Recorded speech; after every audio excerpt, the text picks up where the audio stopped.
I have already mentioned in my post that in 2012 I published the book Preparing for Pregnancy. In fact, this book was written before my book on pregnancy itself. I spent a long time editing, improving, and expanding it, and eventually it was published. Like many of my projects at that time, the book was self-published. In the early 2010s, finding a truthfully publishing house in the post-Soviet region, one that would not deceive authors during the publication process, was almost impossible. That is why the book was printed in Canada, and from there it was distributed worldwide.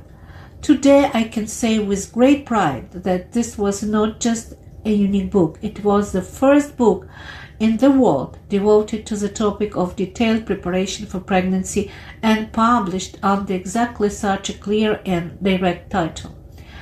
Before that, there was no published book that addressed preparation for pregnancy in such a systemic and open way. I did not create this book because preparation for pregnancy is inherently critical. Reproduction is a process given to us by nature, and under ideal conditions it does not require complex medical preparation.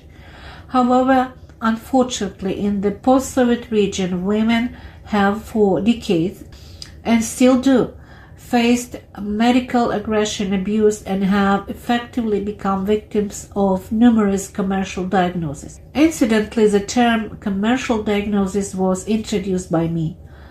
That is precisely why this book became an explanation of how pregnancy planning should truly be approached, how to relate to medical examinations, and how to respond to fear-based messaging that suggests that a woman will not become pregnant or will not carry a pregnancy without certain tests.